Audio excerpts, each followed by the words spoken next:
in 2026, black folks still have to come down to this legislature and beg for something that they rightfully were born to have, and that is a right to vote and proper representation. We live in a time where one of your colleagues can turn around and tell an audience of women and black men and women, more specifically myself, you need to shut up, boy. And you, instead of telling him and correcting him on the mic, you tell the crowd that I need to maintain order. As if we are the problem inside of this building. The people came and showed up in droves because you are trying to interrupt the flow of what they were rightfully deserved. And that is proper representation. Let me tell you what racism is. Racism is when you insert your privilege and you use it to push out your superiority against people who look like myself. In the words of Congressman Cleo Fields, I wake up every day and I can't wash this off. They can't wash that off. And if you're going to vote and tell us that we should not deserve the right to have proper representation because of the color of our skin, that's emphatically wrong. In fact, it was St. Augustine who said that an unjust law is no law at all. Anything that comes out of this body that is in full support behind what JIMCROW, because this ain't JIMCROW that we're dealing with now, we're dealing with JIMCROW policies, is wrong. And one thing that I simply just cannot understand, Senator Miguez isn't here right now, but for God's sake, your last name is Miguez. Your people are marginalized people, and you sound as though you are in support of a bill that hurts and harms marginalized people. You got to make that make sense to me today. Single Democratic leader on this board, I applaud you. Because these same people, they think because they can come and eat, that you go and eat with them, that they come and smoke cigars with you, that they crack glasses with you. Once they can no, you're going to listen to me. All right, you go ahead. You're going to listen to me. Go ahead. You're going to stay on the four corners of the bill. We're not going to talk. No, you're not. Okay. You're going off. If you choose to keep on talking about it's okay. You may not like what I got to say. I'm going to get up the mic. It's okay. I'm going to leave the mic anyway because I knew you were going to do this. You can leave now. All right, I will. Thank you. I have questions, sir. I'm sorry. No, he's done talking, Senator. He's done. That's okay. You're going to read on my rights. That's fine. Go ahead, Senator Jenkins. You can make a statement. But what is the position there on those bills? Each and every one of those bills disenfranchises black voters and Democratic voters across the state of Louisiana. I did not know that you had been told to shut up. I did not know that the actual quote, Senator, was y'all need to shut up, boy. That is so offensive, and I do want to apologize on behalf of the Senate. I do want to apologize on behalf of the committee because that was so inappropriate, and I did not know that had occurred. And if black people choose to be angry today, I don't want to hear anything from anyone else about it. Not a breakdown, not a video, not a post, not a caption, nothing. Unless you have black elders who dealt with the first iteration of Jim Crow, unless you have black ancestors who had to navigate, live, and die in these oppressive, inhumane, hateful systems, unless you understand what it's like to carry generations worth of injustice and epigenetic anger, I don't want to hear from you at all. I don't want your hot take. I don't want your mild take. I don't want your cold take because I don't want to take it. Because if anyone is entitled to their anger, if anybody in this whole situation is entitled to their anger, it is black folks. Black folks who literally built this nation on our backs for free with stolen labor from our stolen people. Black folks whose blood and tears and prayers literally helped achieve the majority of the rights that so many other people, non-black, black, so many other folks enjoy and don't appreciate. Watching the dismantling of all of that, knowing the deep sacrifices that our people have made, rage-inducing. Langston Hughes said, Negroes, sweet and docile, meek, humble, and kind. But where the day they change their minds. Okay, thanks, bye. Over the last few days, I've heard that we're living in Jim Crow. So as a history creator, I thought it'd be irresponsible of me to not even try to back up those claims using history. So I did. And my response to that is not something that I think you would think it might be. I do not think that we're living in Jim Crow. I think we're living in something much worse. That's not voter suppression, that's voter dilution. This video is going to be a little bit different than the ones that I normally do. I am just going off the dome. This is what I've researched. I have no cute, fancy, setup. This is just, it is what it is, but we got to talk about it.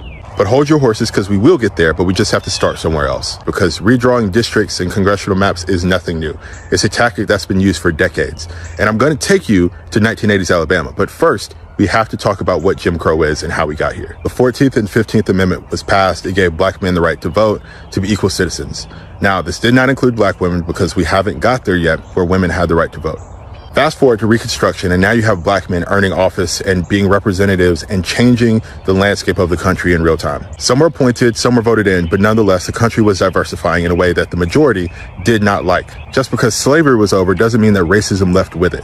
So this is when Jim Crow was established. You had literacy tests, poll taxes, economic retaliation, physical retaliation, intimidation, anything you can think of. They just wanted to make sure that black men could not show up to the polls and vote, because voter suppression was the tactic.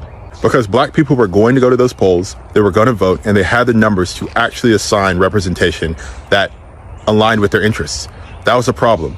Representation was a direct problem to total control. Disenfranchisement was the greatest tool used for people who did not want to see the South or the country change at all. This ushered in the Civil Rights era, which eventually led to the 1965 Voting Rights Act being passed. This banned discriminatory voting practices, strengthened the 15th Amendment, and also added federal protections. One of those protections was preclearance. This is important because it required jurisdictions with histories of discrimination to have to get federal approval to change voting practices. This was a landmark law, and this is also why people thought that Jim Crow died when this was passed. But it didn't die. It evolved. Now, people could not just outright deny black voters or minority voters the ability to vote.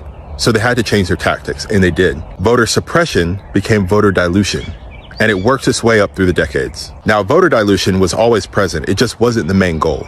Now, it had to become the main goal. And it worked quietly in places like Mobile, Alabama, starting in 1911, all the way up into 1980 when it got called out publicly by black voters. The case of the city of Mobile versus Bolden actually caused Congress to act a couple years later. Here's why. Since 1911, the city of Mobile had a 3-person city commission system. These members were elected at large, which meant every single person in the city would vote for these commissioners. On paper, that sounds fair, until you get into how the city of Mobile was districted. It never stopped black residents being able to vote. What it did do was dilute their voting power so that they never really got to choose who was representing their district. The majority did, and that's on purpose. Not the majority of their district, the entire city, a city that was already racially polarizing. And it constantly left these black voters with people who weren't interested in their interests and would not work towards them either. The Supreme Court ruled against them because they said that there was no constitutional violation for discriminatory effect. They could not prove that. And these black voters had no federal protections to help them against systems and structures that they knew were working against them. Mobile had perfected the art of voter dilution. The city could always say that we gave black residents the right to vote. We didn't stop them from coming to the polls, and their voices mattered equally. Their system was designed to look neutral, and you could argue that. What it did, though, was water down the black vote because they knew that they did not have the majority across the city. Congress understood that danger in 1982. They amended Section 2 of the Voting Rights Act. This allowed voters to challenge election systems that propped up discriminatory results as opposed to discriminatory action, because intent could not be proven. Results could. Mobile versus Bolden was vital to this decision. This case did something important. It exposed a system that was operating in plain sight. It also exposed the evolution of Jim Crow. Jim Crow went from they cannot vote to I can allow them to vote, but I refuse to let their vote have power. We see the evidence of this through 2 terms, one called cracking, one called packing. Cracking is when a district is split in order to reduce its power across the board. An example of packing is putting all the black voters into one district so that you reduce their power elsewhere. Now, does that sound familiar when it comes to these new maps and these new districts that are being drawn in real time across the country? The Voting Rights Act of 2026 does not have the same power that it used to have. That's because the Supreme Court has messed with key provisions like the ones found in Section 4. And this has happened over time. This one in particular did away with preclearance. Do you remember how important preclearance was? So I'll go back to the original question. Are we living in Jim Crow? And my answer remains unchanged. No, we are not living in Jim Crow. We're living in something much worse. And you can see that happening in Tennessee. You can see it happening in Virginia. You can see it happening through the last 2 decades, and you could see it happening most likely in the rest of the states to come. So my question to you and me is, why would they do this, and what are we going to do about it? And voter dilution is much more dangerous than voter suppression. Not only does it strip you of your voting power, but it wastes your time. And I say this as objectively as I can. History has the opportunity to repeat itself, but it also has the opportunity to be changed right now. A point is that if we say this is like Jim Crow, but the old version, then technically we are wrong. This kind is wearing a completely different set of clothing. It's cerebral, it's technical, it's strategic, it's a different kind of warfare. And that kind of awareness means that it cannot be fought the same kind of way. And the case of the city of Mobile versus Bolden proves it. So if you call yourself a person of integrity, what are you going to do about that? Racism is a thing of the past. It doesn't exist anymore. This is what I heard most of my life growing up in the South. I'd hear people say, oh, I'm not racist, I'm just prejudiced against certain people because, well, stereotypes, blah, blah, blah. All these same harmful things. Guess what? Racism is still alive and well in the United States. And it's not just in the South. It's everywhere. I've lived in all but 11 states. And guess what? Racism is in every one of them.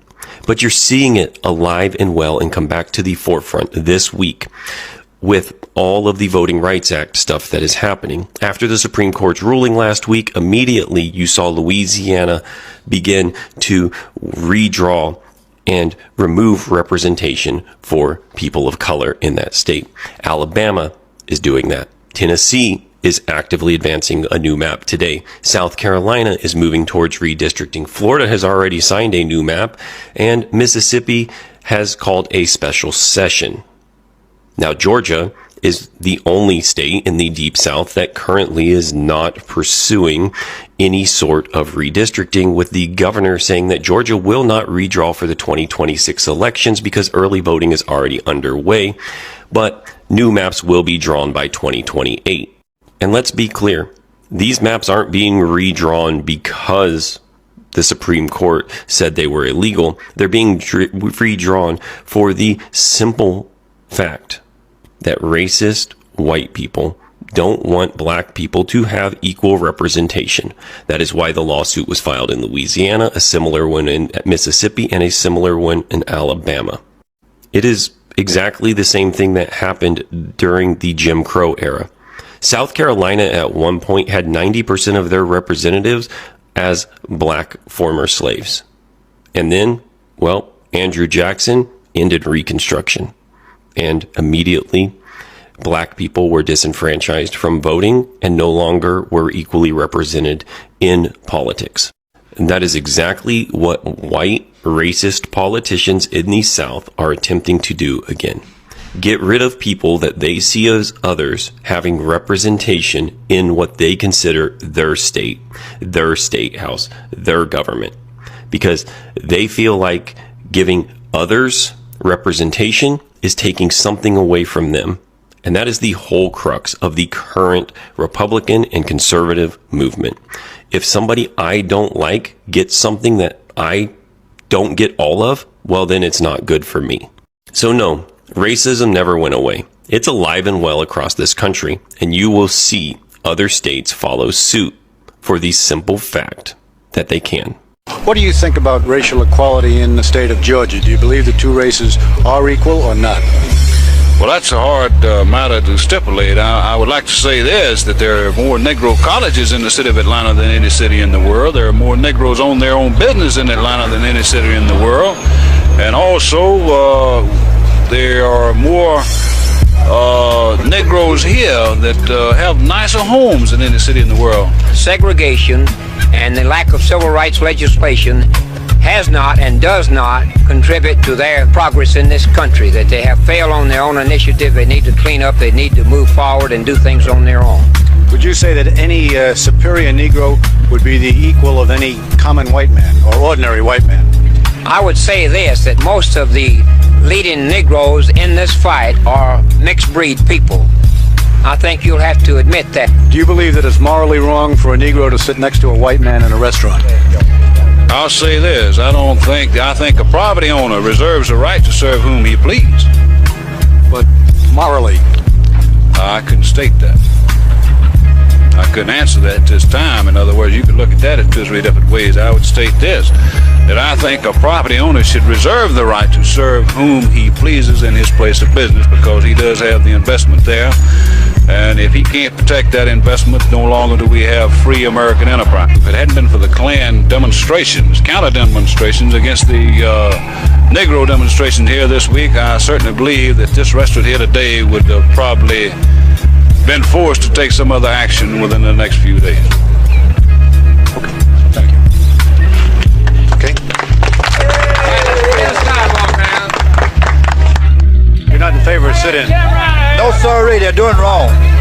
get a job and go to work and make them some money, then buy what you want.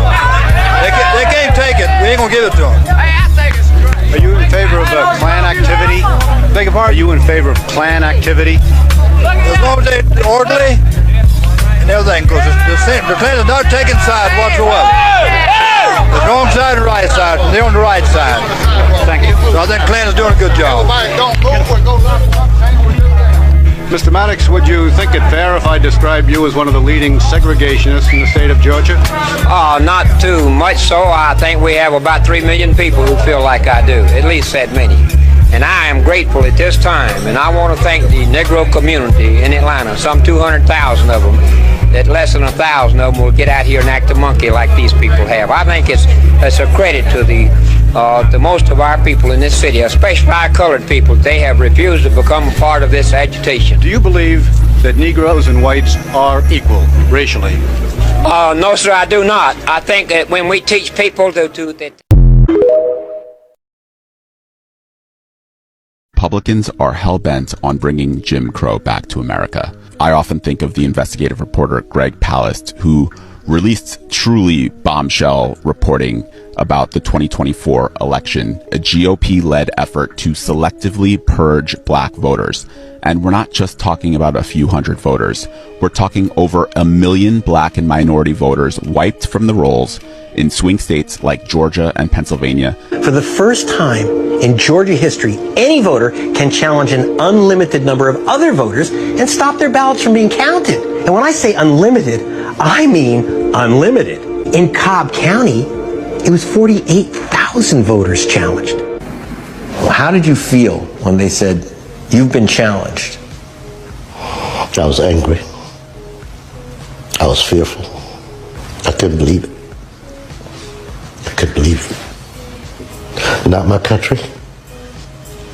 People who had voted for decades showing up to the polls only to be told that they didn't exist. 92-year-old Christian Jordan, a cousin of Dr. Martin Luther King Jr., had voted in Georgia for 50 years, but she was denied her right to vote. Has this ever happened to you before? Never. And it's horrible. She's been in this community back when they were doing sit-ins. She held civil rights meetings in her home. And today to come out and not be able to vote and no one can give you an explanation, like, it's extremely emotional and it bothers me. There's actually no record of her whatsoever voting in any election whatsoever, and it's ridiculous. I'm sorry. So, when I grew up around, constantly hearing about the civil rights movement and everything that people have done for us to get this power, and to know that it was taken away from my grandmother, next year it could be taken away from me. The NAACP estimates that more than 200,000 challenges were filed in Georgia alone. And yesterday, the Supreme Court struck down Louisiana's second black majority district. They aren't just purging the voters anymore. They are purging the districts where black Americans have a voice and a seat at the table. Jim Crow 2.0. This is the blueprint. First, they challenge your registration. Then they purge you from the list. And if you still manage to be able to vote, they redraw the map so your vote doesn't count towards a representative who will actually look like you and fight for you. If you are living in America and you are not a straight white male, you need to be checking to make sure that you're still registered to vote. I think it's really important to remember that all of these anti-democratic policies, they always start with black Americans, but they don't end with us. Yeah, what we're dealing with right now is white supremacy at its zenith. They are literally rigging and stealing elections and stealing congressional seats because they cannot win otherwise at the behest of the president after the Cali decision of the Supreme Court. And he decided to tell our governor and a lady who's running for governor that they need to steal our only majority black district in the entire state, which is in Memphis and Shelby County, where I currently serve as a state representative and where I'm also running to serve in the U.S. Congress for District 9. These things are not incidental or accidental. They've been building up to it over a long period of time, whether it be Shelby County v. Holder, where they gutted Section 5 of the Voting Rights Act, to now gutting Section 2, where we were able to use the courts as a way to ensure that our representation, our voices weren't being taken away systematically. And now, surgically, they have cut our district into 3, proportionally nearly to the percentage of 33% of black folks in each of those districts in order to dilute our voice, to dilute our vote, and to take away our political power.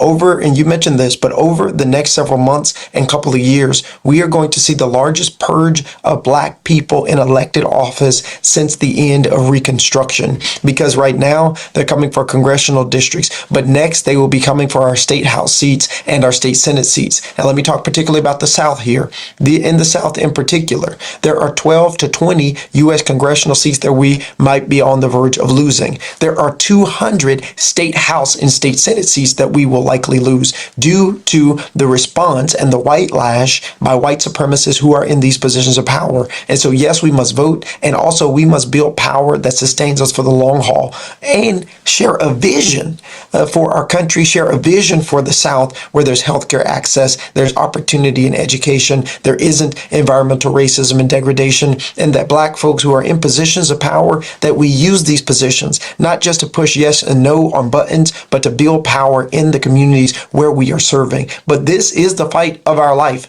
and everyone has to be engaged in it. Okay, if you're pissed that Republicans are trying to take away our votes, I have something you can do about it, and it's coming up quickly. So the Supreme Court's decision in Louisiana v. Calais is going to mean an intense amount of redrawing of districts over the coming years, and a lot of lawsuits attached to that. These battles are going to be fought at the state level, which is going to mean that control of state Supreme Courts is going to be that much more important than it already is. But what you may not know is that we have a chance to flip 2 seats on the Georgia Supreme Court in less than a week. The Republicans in Georgia are planning on redrawing their maps this year for 2028, and they're currently benefiting from a GOP-dominated Supreme Court, one that has been described as not very sympathetic to civil rights. But on May 19th, we have the chance to win 2 seats on that court for pro-democracy progressives. They are former State Senator Jen Jordan and trial attorney Miracle Rankin. They are running to unseat 2 Republican-appointed justices who have voted to uphold the state's 6-week abortion ban and who also helped Donald Trump to avoid accountability for his attempted coup. Meanwhile, Jordan and Rankin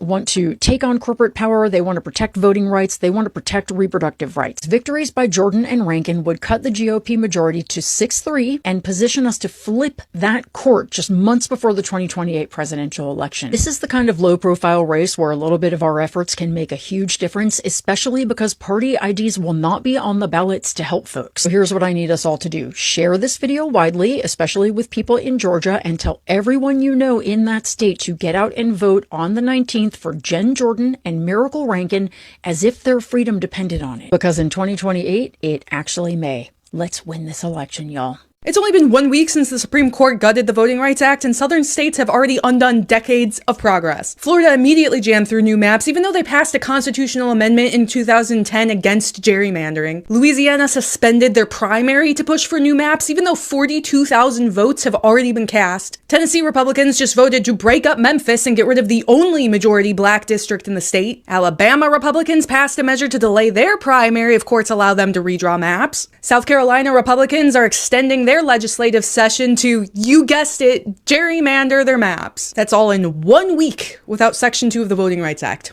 1 fucking week. A single week, and black Americans across the South are about to lose equal representation. It's almost like the entire civil rights movement was aimed at passing the Voting Rights Act for a reason. The black community is being terrorized, and the people who are doing it are using the same tactics the Klan did. The Klan had uniforms where they covered their face. These people have uniforms and they cover their face. The Klan used to drive through neighborhoods and people would be afraid. What are they going to do? Are they going to get out and kidnap me and lynch me? These people don't even bother to get out. Well, sometimes they do. They just shoot from the car. And the Klan had this idea that people of color weren't worth anything. These people think the same way. Wake up. Hi guys, welcome back to my channel. It's been a minute since I made a video, and I hope that you're doing well wherever you are. So guys, you have watched this video, and I know you have different kind of feelings while watching it, and you have too many thoughts that you'd like to share, and maybe it's rubbing you in whatever way, and I would really like to know that before you even go on with the discussion and all this please, if you have a comment and whatever was going on in the video, please leave a comment. Let's know what you think. Let's interact in the comment section. So guys, it's becoming very evident that white people are yet to adapt to the fact that black people are actually over it. Black people are over the drama, over the the back and forth. Black people are not even talking. They're not even expressing whatever they feel anymore, because they have been doing this for a very long time. They have explained themselves out every single time. Nobody listened, nobody cared.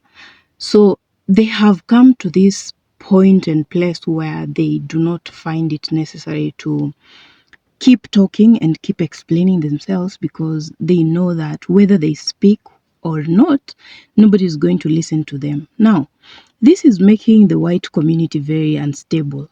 I do not even think they are a community, the white people. It's making them very unstable. It's shaking them, because they're not used to that kind of environment where the black people are not the victims anymore. Because the way that black people are approaching this thing, they're behaving and they're very bold in such a way that anyone can tell that the black community has finally come together and they're not afraid of anything. They're not afraid of the white people. They're not afraid of being discriminated anymore, because it has been happening for way too long. So they're used to all these things and they expect worse. So anytime that white people are trying to crash with them, they're trying to make life hard for them, it's not getting them as a shock, because they have been there. They have been there during the times of Jim Crow, which were worse, everything that black people went through because of Jim Crow and whatever situation that was happening in that time.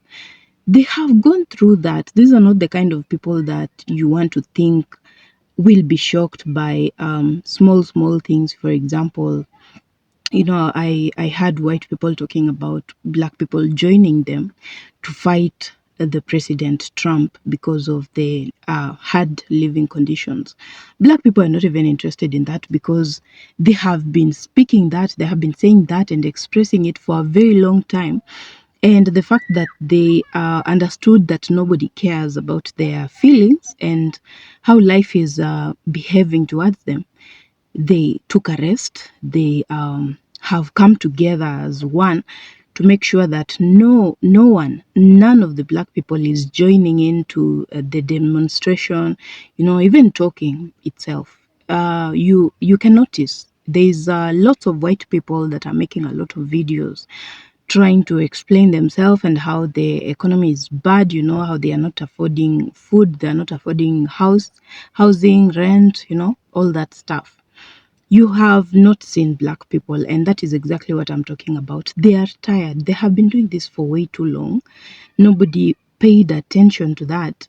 And what they're saying in simple terms, sometimes even silence itself is a message.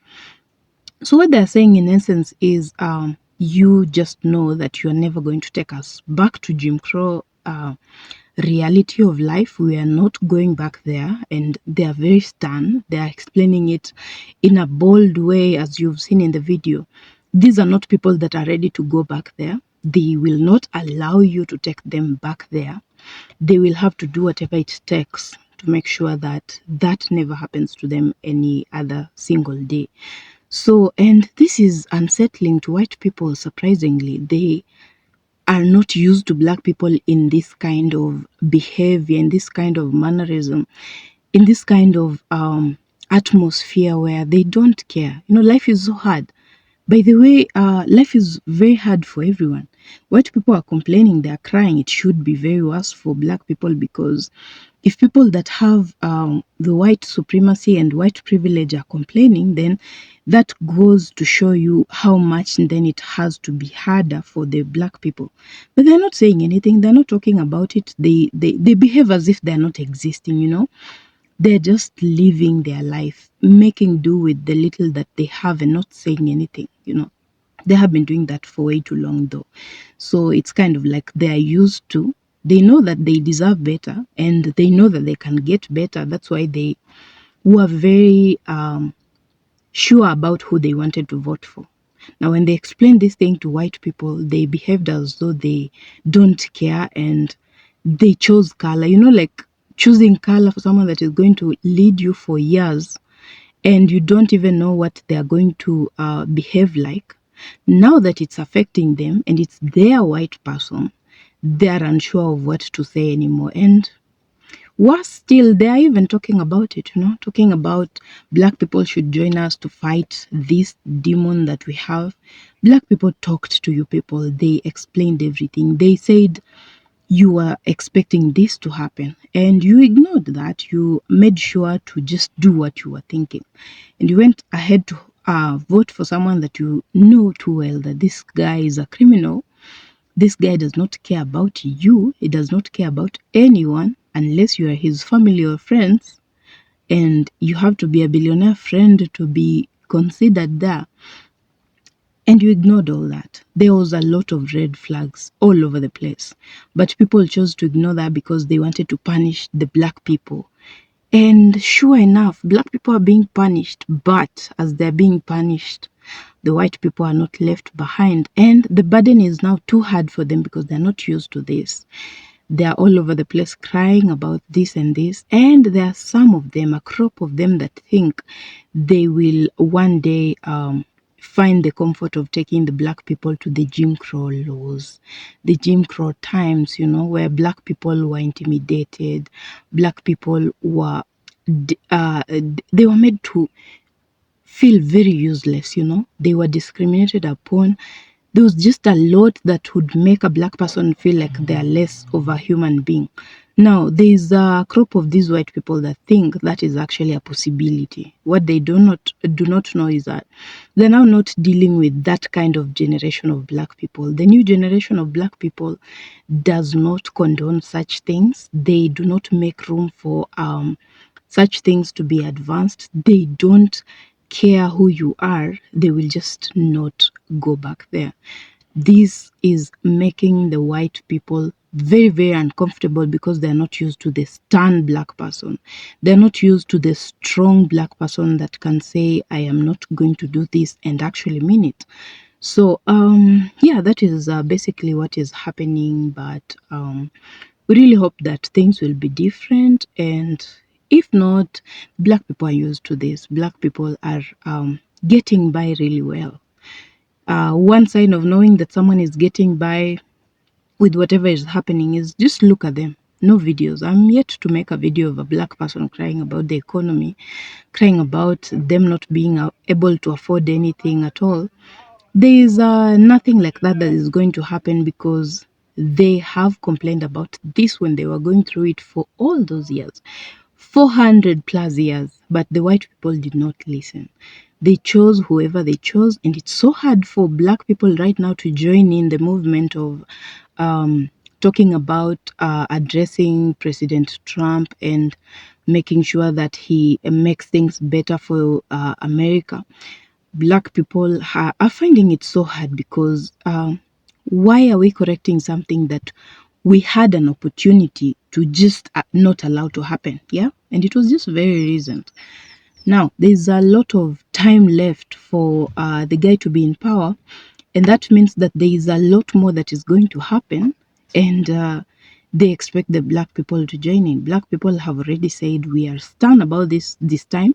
We're not going to do it. Do not expect us. Just do your thing, because when we talked, you are not listening. So now when you talk, we are not going to listen. Black people are not going to be intimidated anymore. The times have passed by, and they have made that solid decision that it's never going to happen again. You will not discriminate black people. You will not intimidate them. They will speak their mind. They will do as they please. They will make sure that however they want life to be, it will be just that. Nothing short of that.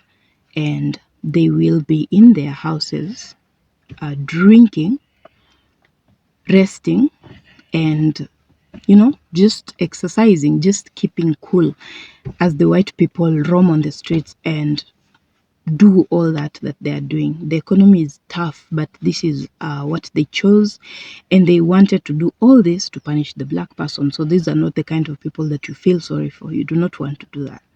So guys, yeah, I know you have thoughts. Let me know what you think in the comment section. If you're new to my channel, kindly consider subscribing. And returning subscribers, thank you so much. Thank you so much for always choosing to be here. I will see you in my next video. So bye for now.